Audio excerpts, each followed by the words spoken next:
My son Mark is 8 years old, and I am his only parent. I was 27, and he was 5 at the time of this. My grandparents left me their own home, which I now own. I still reside here with Mark. It's on the peaceful side of town, with many of elderly people. It was Christmas time today, and Mark and I went shopping. I went to the mall to complete my Christmas shopping for my family, stopping at a few clothes stores and a hardware store where I got a gift for my dad. I brought Mark to McDonald's to grab him some burgers and ice cream after we had finished all of our shopping. Santa was outside. He gave us a wave and made the customary Santa noises. Then he knelt to ask Mark what he wanted for Christmas, getting down on his knees. Mark gestured for me to put my hand closer to the Santa, and I gave in since he appeared to be your typical kind mall Santa. Ironically, I was going to get Mark a Nintendo Switch for Christmas when he expressed his want for one. The Santa winked at me and looked up at me, laughing, saying maybe if you're good you'll get it. He got up and began praising me after I grinned, telling me to mark your mother is a looker. Mark, you are aware of that. And despite not understanding what that meant, Mark laughed. I continued to grin, and for a few minutes we engaged in what seemed to be a cordial adult discussion about the occasion. The guy said he worked for Mayhem and such.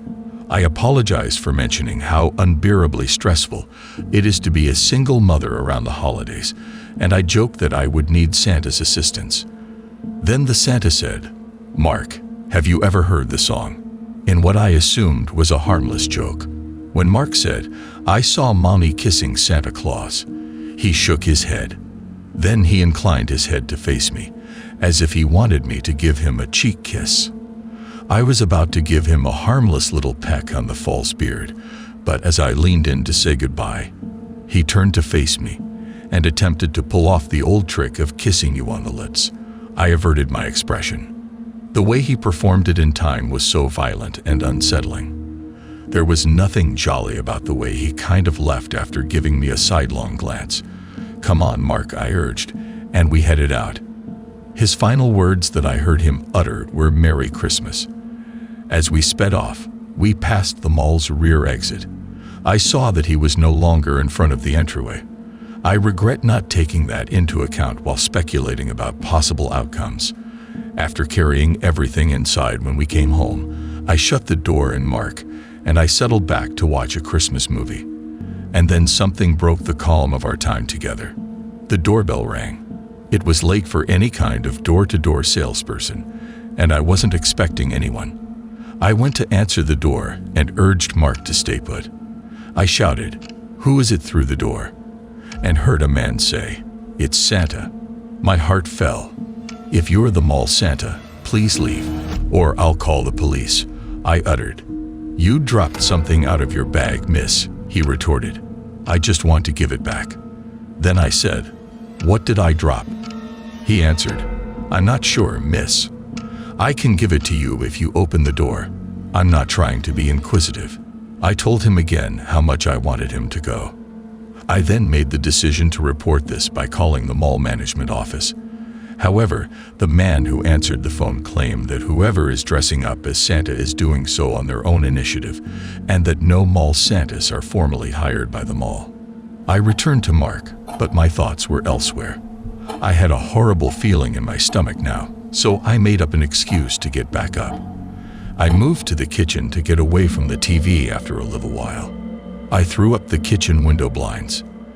The kitchen light was on, and it was pitch black outside, so I was unable to see anything outdoors. However, I heard a man exclaim, "Ho, ho, ho," meaning that he was most likely seeing me through the window at that same moment. I was forced to report that a man dressed as Santa was following me to the police. I talked to the cops outside while telling Mark to keep watching the movie. After taking a report, they departed. The arrival of the police gave me a slight sense of relief. However, my doorbell rang at roughly the same hour a few nights later.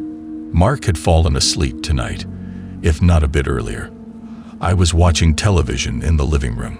I went upstairs to my room, which is connected to Mark's room, and switched off the TV. The doorbell stopped ringing. However, I didn't return downstairs that evening. not until I was leaving the house the following day, that my front door was taped with the note. This image of the memo, which read, "I'll just be blunt," was written out and printed. You can probably guess who this is, right? I didn't mean to frighten you the previous evening. After posing as Santa Claus for 6 hours, a gorgeous lady approaches you after a long shift. Hormones can be quite extreme. You two are the sweetest things ever, and I want to join your family someday. You cannot claim that throughout our conversation the other night, you didn't feel a connection. I already know your current residence. All I need is your phone number. Please text me at any time, and perhaps we can arrange something in the future. I apologize. I realize this may come across as creepy or too dramatic, but I'm the kind of guy that will pursue anything if I see it appeals to me. Cheers to the holidays. Here's my number in case we don't talk soon. Ted, although I wanted to rip this up, I snapped a photo of it, called the police once more, and gave them this instead.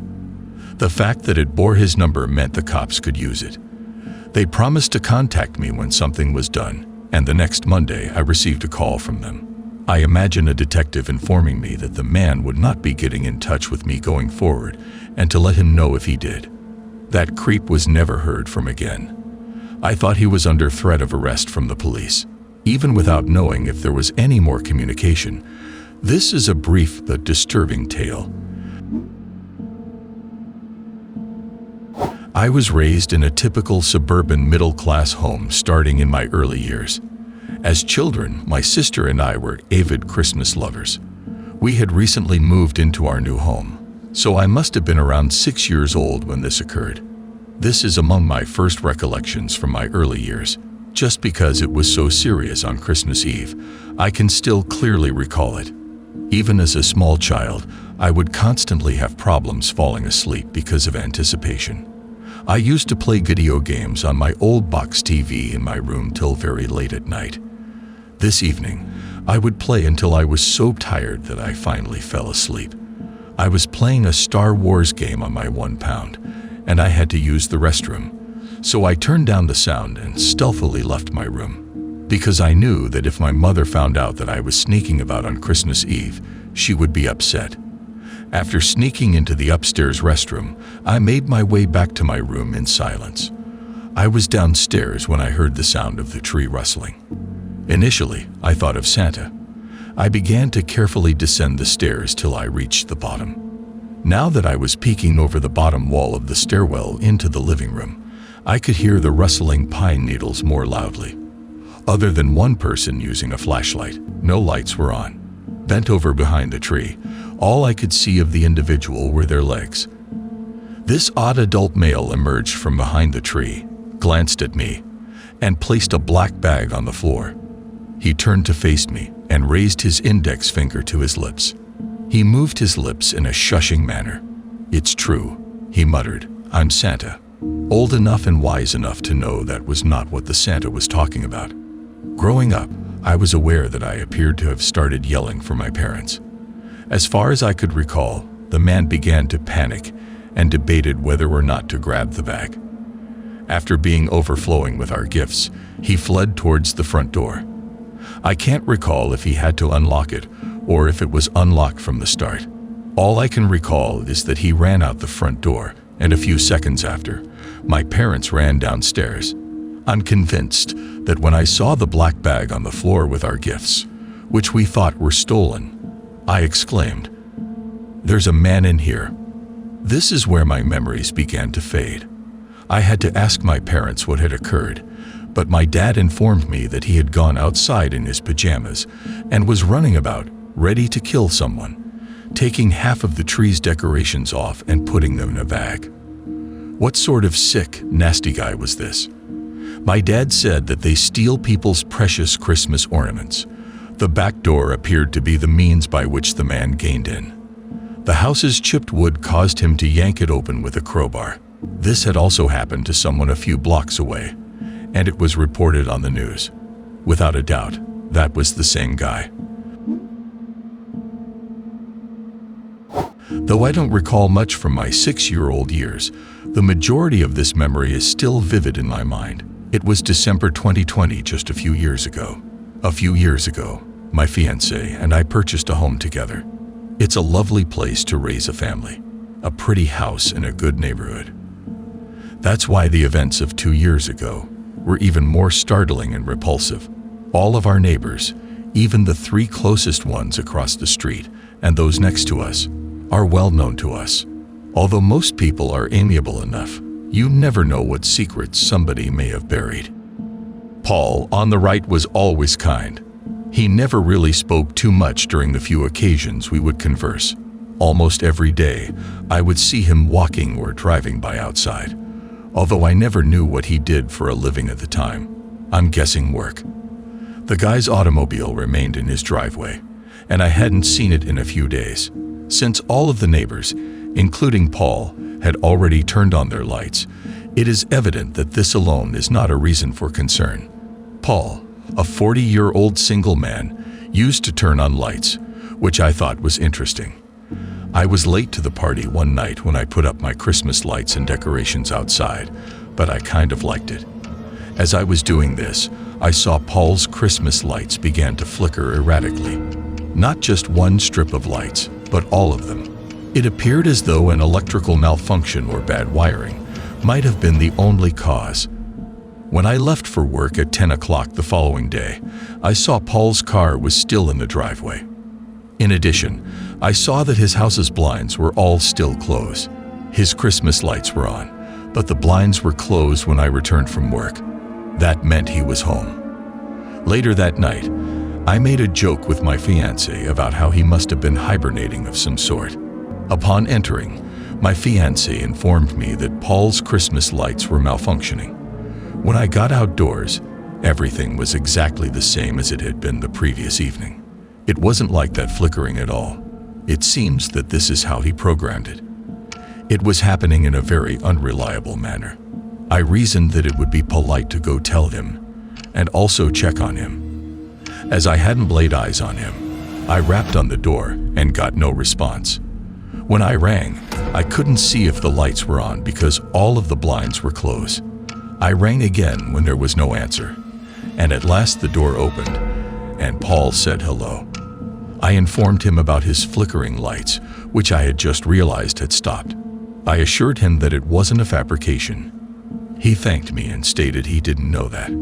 Since I hadn't seen him in a long time, I inquired as to how he was doing. He said that he was just feeling unwell. He was behaving strangely. Then I heard a sound coming from the house. It sounded like a child pleading for aid, so at first I assumed I was hallucinating it. Paul was a single man. Just as I was going to ask him, "Did you hear that?"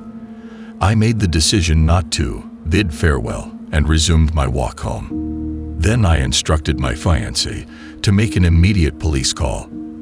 I believe Paul is the parent of a child. She literally said, "What did you say?" In response, I said, "I believe Paul abducted a child. I believe I heard a child wailing inside my neighbor's house, so I contacted the police, my non-child-bearing neighbor, who hasn't left his house in a week or two. However, I requested to remain anonymous when making the call. Indeed, I knew Paul wouldn't be so naive as to assume that I hadn't placed the call. I was horrified to learn what the cops discovered after they broke into his residence on a tip. A tiny child was imprisoned in the basement and had been there for 4 days. As far as the flashing lights indicated, the boy had been abducted from an entirely different town. The child, a genius, presumably tried to cry for assistance and attract attention outdoors by flickering the Christmas lights from the basement.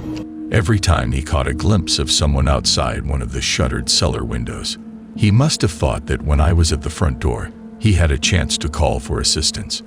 Obviously an extremely intelligent child with excellent survival skills. I'm happy that he and his family were reunited. I hope he moves on from this and leads a regular life. I don't want to know what was done to him.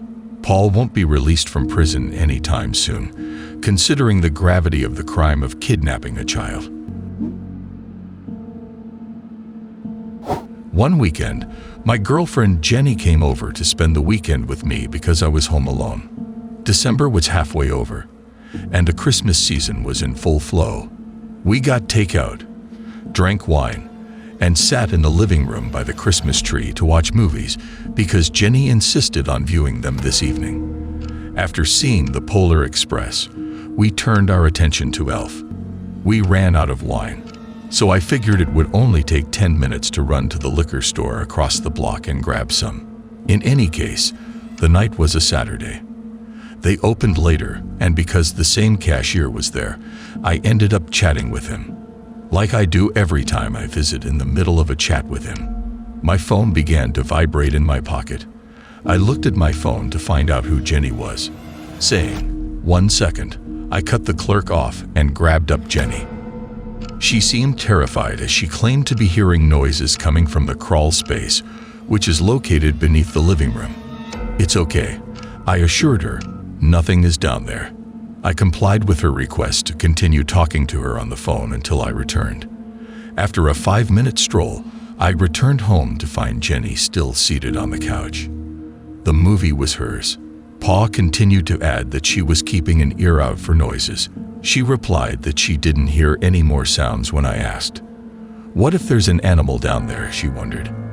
"There are no openings from outside, so I informed her that's not possible." We kept watching the movie after I uncorked the wine bottle. Soon afterward, we could both hear a clear thud coming from the crawl space below. Jenny turned to face me as I gazed at her. She was accurate. Something was underneath it. "Oh, there might really be an animal down there," I remarked. We stopped the movie again, and I went to the closet that had the attic door in it. Reaching down into the crawl space, I grabbed the flashlight that was hanging on the ledge. I remained near the crawl space entrance and quickly surveyed the area. 1,000,000 crates are down there. Anywhere could have been a hiding place for a little animal. That was very much confirmed by the scent in there, which was like piss. There was something down there. I'm not a pest control specialist or exterminator. I was therefore powerless to address it. I told my dad about it and notified my parents on the family group chat. Tomorrow he'd have to give pest control a ring. Then, while I was again ascending the steps, something sounded from the other side of the crawl space. Whatever it was, I'm not sure, moved. I began to fear that an animal would attack me. I quickly closed the door and ran up the stairs. We could only return to the living room to complete the movie as there wasn't much else to do. We went to my room once Elf concluded and soon fell asleep. I had a pounding headache and a sudden urge to urinate in the middle of the night. I stood up, opened the door to my bedroom, and peered down into the dimly lit hallway at its end. I noticed a person's outline. Instead of screaming, I silently shut the door and secured it. Footsteps could be heard coming down the corridor. Someone tried to enter the door when the doorknob twisted, and a deep, horsey voice on the other side said, "Hello." That's when Jenny's screams began. My getting up had roused her up, and she had also heard the voice. If I hadn't been so terrified, I would have tried to reassure her.